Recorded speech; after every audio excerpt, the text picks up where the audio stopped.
world. Liz and Mike from 105.1 The Buzz joining us live right now. Good morning. Morning. Good morning, guys. Good morning. Some sad news for Harry Potter fans this morning. Michael Gambon, who's known for playing Professor Dumbledore, dying at the age of 82. Yeah, he passed away. They're saying it's from complications of pneumonia, that he was surrounded by loved ones, that his wife and son were there.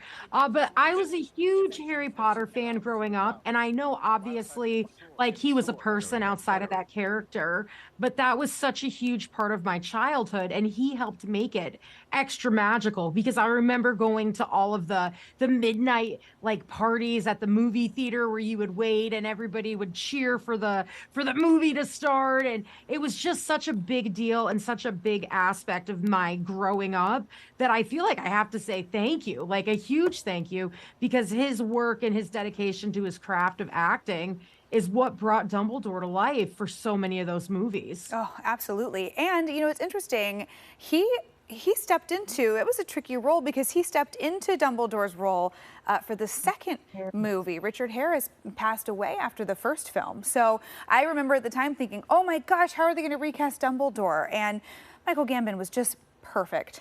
He really was. He really was. He owned that role. I mean, you take Daniel Radcliffe, Emma Watson, Rupert Grint, and you take Michael Gambon. Those are four iconic characters. You will never think of any of them outside of those roles, even though they're all very talented actors and have gone on and done other things. But that is an iconic role. I mean, even though he was only in the last 6 movies, he owned that. Yeah. Only the last 6. I was The going thing to say only the last is, 6. You know, Yeah. I don't want to take away, from the original person that portrayed Dumbledore, but I do remember when there was that transition, and I loved this new take because he had a spunkier version, I felt like, that matched up with the books. It was a little less regal, a little bit more messy, Yeah. and I just loved it. Spunkier and softer in some ways. I just, yeah, he's such a beloved character in my mind. Carried the forever. torch very well. Yeah. So it's sad to see him go, but it seems he lived a long and happy life. Yeah, So. yeah, and starred in so many other roles as well, but what a legacy he leaves behind in Hollywood for sure. Okay, we have to revisit the saga of Joe Jonas and Sophie Turner and this divorce Are we drama. finally going to find out what was seen on that Ring doorbell footage? A little bit, yeah. So there's sources that are speaking out to Us Weekly, and there were 3 different little things that they gave us. They basically said the ultimate demise of the marriage is that Sophie Turner did not want to be a Jonas Brothers wife, in the sense that she didn't want to go on tour, go to a concert night after night, drag the kids from city to city, that she thought that they would be able to just let him go off on tour, and then he would come home when he was done, and that everything would work, and that was a big point of contention. The other thing is there's been this rumored doorbell camera footage that everyone's like, what did she do on it? What happened? Was she making out with another man? Like, what did we miss out on? And the source is basically saying it's not as salacious as we all thought. Joe Jonas allegedly just overheard her speaking not in high regards of him while speaking to a friend. So she basically, I don't know, trashed him while talking to a girlfriend. Oh, interesting. And then the last keep going. And then the last thing they shared is basically that Joe is flirty, and that kind of also led to the demise. And so I don't know if that means flirty with fans, flirty with other people in general, but he's a public figure. She would probably get that if anybody would, though.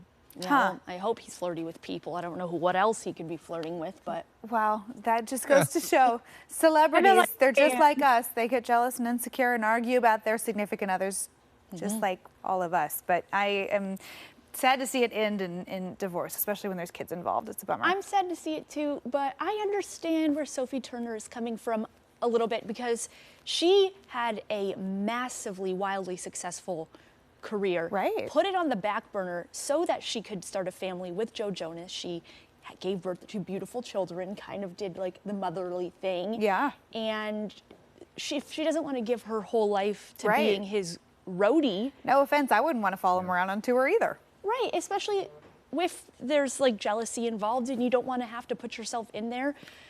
I mean, it's sad that it couldn't be worked out any other way, because they both hopefully knew who they were marrying. Like Yeah. she was marrying a Jonas brother. I just feel like it would be hard to hype that enthusiasm every night because you're going to have your significant other going on stage. He's going to have this huge adrenaline rush and all these people that are, yelling his name and like, oh my gosh, we love you. And then you would come backstage and I'd be like, I watched a rerun on Wheel of Fortune. Oh, yeah.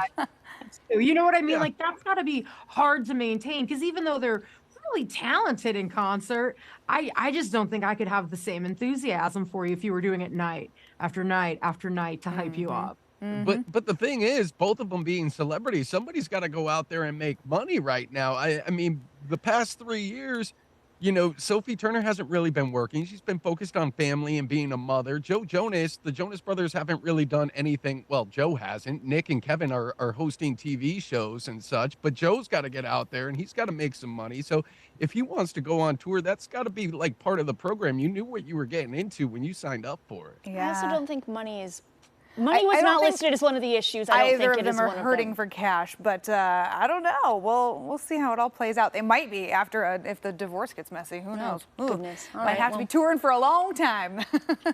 All right, guys. Thanks so much. We'll see you tomorrow. Bye, Take care, friends. guys. Don't forget, you can listen to Liz and Mike every weekday morning on 105.1 The Buzz. 8:20.